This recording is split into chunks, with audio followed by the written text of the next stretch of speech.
So for the family tree project, we had to explain how the family social systems that we spoke on in the family and social system class affected our family, or how does it reflect off our family. And first in speaking, my great grandmother, um, I want to say out of the top ones, religion was a big thing. Um, my grandma really forced the whole going to church thing on certain days, the Wednesday, the Friday, and the Sunday, the certain apparel that you had to wear. Um, you could not be late. We was there until about 3 p.m. It was something that was ongoing. We had to go and attend vacation Bible school throughout the summer. We would go to like devotions throughout the week. Religion was kind of big in my household. It kind of kept our head on straight, but it still felt like it was something like we had to do. Like it was, because now I know so much more. Yeah, I don't want to speak too much into religion. However, also with her racism, I spoke with her regarding racism around middle school. I had to do a project on Rosa Parks, and I was just asking her, because you're supposed to do a family connection or some type of personal connection to your chosen person. And I was just asking her, about her experience with racism, seeing if, the dogs and the police brutality only happened in those Alabama, Mississippi pictures and stuff like that. And no, they happen here in North Carolina as well. They happen everywhere in the southern states. She told me a couple of her experiences. And honestly, she has dementia right now. So at this point, when she do see white Americans, she do not refer to them as Caucasian or white. She refers to them as the term cracker. Just like, and she used the word nigger.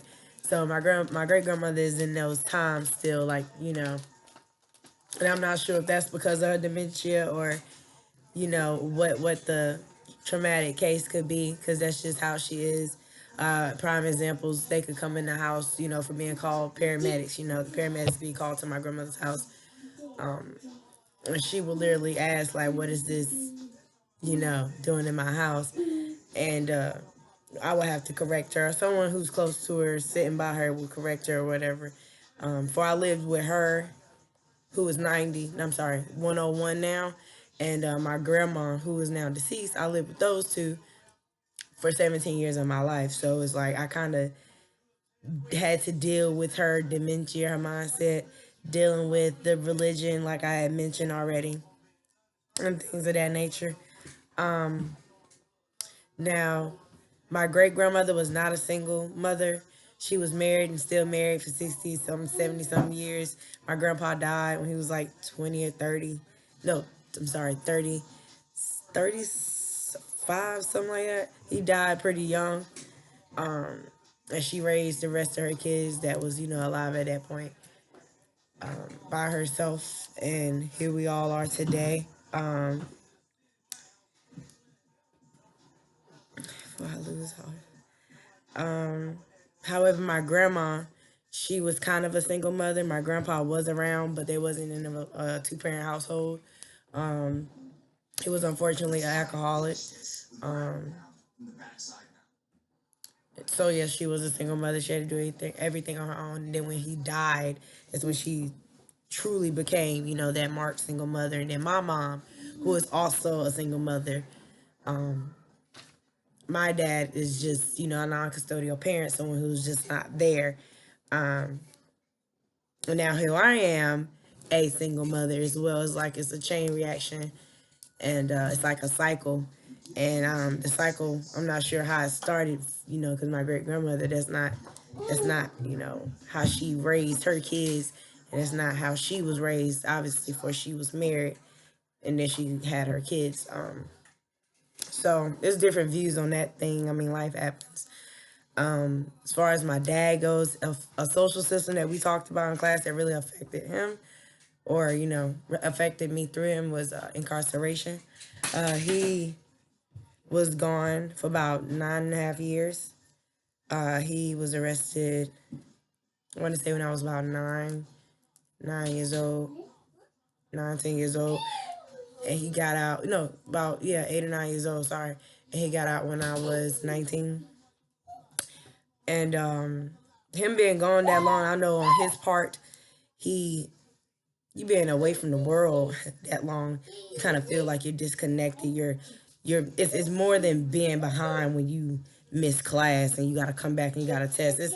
You're behind in the world of technology. You're behind in the world of the access knowledge that's out here, internet. Just different stuff that you're missing out on. Your children time some stuff you can't get back. And also being incarcerated for that long period of time also mess with someone mentally, change who they are, spiritually. It can just change a person's form and affect the loved ones that they leave on the outside world. In my family, incarceration is not a biggie. Just my dad, honestly, who experienced that really, really affected me. My uncle, I do have an uncle, Uncle Russell, who actually passed away about 2, 3 months ago. He's like a great uncle. Like he's a great uncle, like pretty old, but he got out of he did 20 years or something like that for a murder, and then he came home. And when he came home, that's when he started to have the strokes. Like being incarcerated that long, you can actually develop health problems when you come on the outside world because it's just like you've been gone for so long. The conditions they have in there is ridiculous. The how you sleep, how you eat, what you eat, the schedule they have you on, like the conditions that you have to deal with as far as respect levels.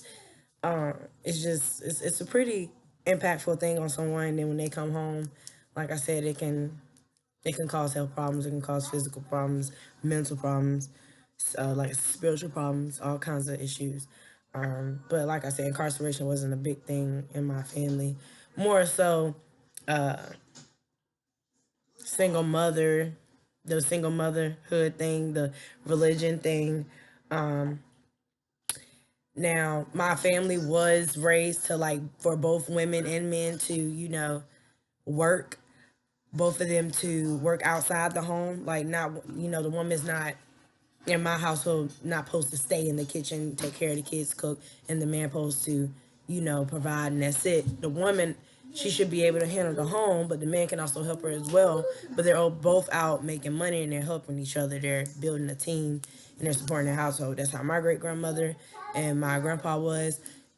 And so that's how she raised all her girls and her nieces.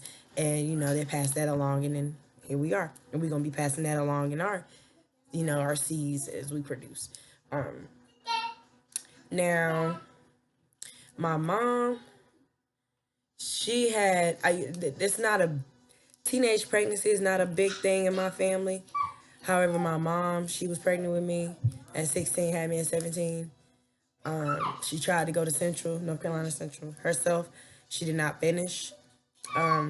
She told me she couldn't finish because she couldn't stay away from me, but I know the real deal was, it was hard. And back then, you really don't have much. You didn't have that many resources as we do now. So I just know it probably was harder for her to try to maintain and do what she had to do. However, I'm here today completing my years at Central. And she's also recently just had my 2-year-old brother. And she is over 35. She is 38 years old, actually. So that is considered delayed parenting. Delayed parenting it's not really a big thing in my family. A lot of people in my family are in the ranges of 22 to 28, 29 still having kids. But my mom, she's probably like the only person I know in the family that's having kids at 38. It's not a big thing. It's just, after you done had your second child or how many other children, your last child is over 10 years apart from the child you're having. And you're like, it's like it's kind of like you're doing it all over again. So I am there helping her out sometimes, as far as babysitting goes, trying to let her know, hey, he can't do this, Mom. I know back in the day you let us do this or something. Like, you can't do this. This is millenniums. No, ma'am. But, yes, that wasn't really a big thing in my family. But my mom, yeah, most definitely. It's over 35 with a 2-year-old. Now, speaking on me, I last year, and I have been several times before, I have been homeless.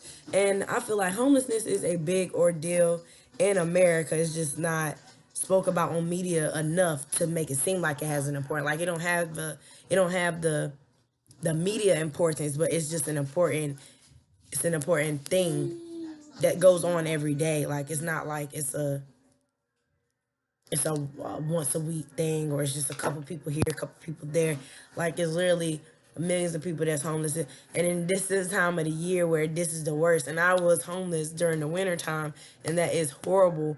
The conditions of the weather is not about to match your feelings, and your situation is just going to be cold regardless of what you're going through, and you feel like it's just so much on your shoulders, and you can't do anything. Life is against you, your back is against the world. It's ridiculous. And being homeless with a child is also very, very hard. Even if you're a father or a mother, no matter what parent it is, being homeless with a child, unemployed with a child, is very stressful to your mental state. You know, your mental health, like we talked about in class, is very important, especially when you're trying to progress and do different things. You're trying to do better. You can't really do better if you feel like you're depressed, or you feel like you're stopped, on hold. Like you can't get nothing right. You can't do anything. There's nothing for you. So dealing with unemployment and homelessness was a very, very big thing for me. We do in my family. It is a couple people who go through this. Some people do not bounce back. We do, and they, they're the alcoholics in the family. However, I bounced back, and I got 2 more semesters left, but it has affected me. But it's just like the way I let it affect me. It wasn't. I didn't. I just kind of let it roll off. I said, I got this. I got a whole son to fend for. But when we spoke on that in class, I really wanted to say that out loud. As far as letting everyone know, like, yeah, I've actually did this, did that. Like I've been in the mud and had to come back up. And it's like, even with government assistance, like they have great programs, like we talked about as well. They got work first, different things, SNAP benefits and stuff like that. But you have to have certain criteria and eligibilities to be approved for those things. So it's just a lot when you're dependent on the government, and a lot also when you're dependent on the government, unemployed and homeless. You know what I'm saying? So also dealing with all of these social systems within my family on top of my own social systems that affect me personally. It's like I just take heed with everything, take everything with a grain of salt. I just learn from everyone's situations that is around me. I learn from how life treats them. I learn from their situations on top of my situations, and I kind of just take those life lessons and kind of use them to make better decisions. So hopefully this is enough, because I done talked your head off. I went well over my 4 minutes, but I wanted to explain how, my mom, dad, me. I say my mom, yeah, my mom, dad, me, my great grandmother, um, how all of us kind of been affected by society and their social systems. And by the way, this is a brain thing. Well, not a brain teaser, but something like a fun fact. In my family, I actually have, on the count of one hand, I believe 3 or 4 homosexuals, but they're all women. And everyone, all the men in my family, like they're kind of homophobes. So it's like my family. It's the sexuality is a big thing right now, because my generation is kind of just taking what they feel and going with the, like, hey, I love myself, I love who I'm with, and that's it. And then you have those in my family that stick to traditions. It's a lot of older people in my family. We have a lot of elders. So that's just a battle between change and tradition in my family. But other than that, like I said, taking it day by day with these social systems affecting my family and myself. But I thank you for allowing me to learn what I learned in this course. I thank you for teaching us and us actually using this book and opening it and doing actual work. I appreciate you. And hopefully this is a good video to submit. Thank you, Miss Smith, and have a great winter.